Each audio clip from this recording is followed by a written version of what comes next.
So I'm going to show you how to replace a heater on one of these. This is a Gecko hot tub. You can see all the numbers inside the circuit board here. This is a 23 amp one. It's a 240 wired system. This is the heater that I purchased from a local store, 5.5 kilowatt. That's the heater. Comes with all the hardware you need, O-rings. The tools you need for this one specifically should be 3/8. I'm using the 10 and 3/8 because you need two, and a 19 to do the big one. Phillips, can't see, Phillips, and a set of pliers to yank it out. So basically what you got to do, a couple screws here, and your plumbing might be a little different, but your heater element is in this metal tube here. So right here. So what was happening with this one, it just was popping this breaker out here. So, excuse me, holy cow. So it was just popping the breaker. So all I did to test it, because I didn't feel like going to get a multimeter out here, was take the two leads. So there's one right there. And obviously make sure your breaker's off when you're touching this stuff. But those are your two leads for the heater. And this is your heater right here. So it's inside here.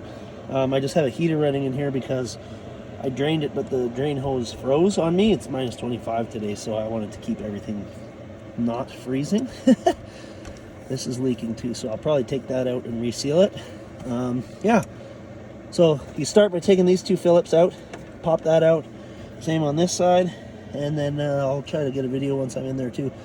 But once you get that apart, then you can loosen this off, the main ground that comes from the motor, and then you take this whole tube out of here actually, and you can work on it.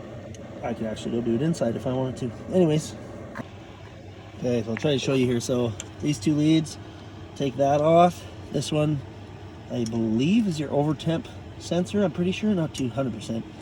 I think this one's a temperature sensor. But anyways, don't quote me on that. And then loosen this guy off, your main ground. And then this tube should, in theory, just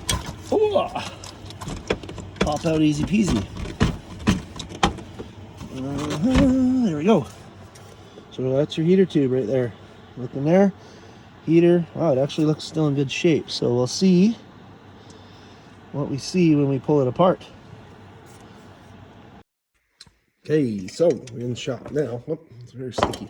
Got all those off. These two leads here. I took this sensor out. This one I left in. There's no clearance issues there. But anyways, so you kind of have to, on this one anyways, I had to bend these down a little bit and then push it in. So now should be able to just reach in here and pull it out. So this is the heater. So now inspecting it, wonder why it is not working. I don't see anything too obvious except for right there. Maybe this part or this. I'm not sure. That almost looks like a crack. Yeah. Okay. So this one is cracked right there, and that might have been from when I collapsed it. So hopefully the new one's clearance is a little better to get it in there. That's tough. I don't see any other obvious issues here. So hopefully it is this. Who knows? Maybe I got a problem in the circuit board now that I'm thinking about it. Shit. Well, I'll put the new one in now, and I'll get back. Okay, this is going to be a little difficult to film. So, how can I do it? Right here. Okay. So, basically, I'm going to touch one lead to here.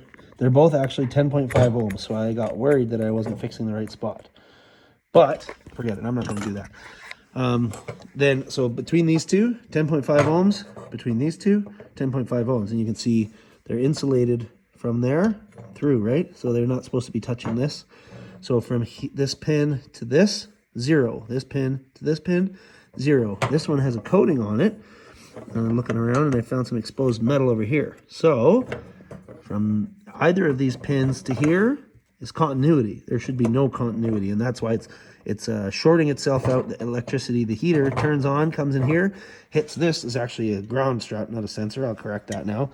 So when that turns on, immediate ground, immediate popping the breaker because there's current flowing through the heater, and that is how when your system is not done properly electrically, that's when you sit in the hot tub and you fry yourself. So this one was working properly, so I know I wired it all correctly. Anyways, that's the issue. Looks like nothing, but it's definitely something.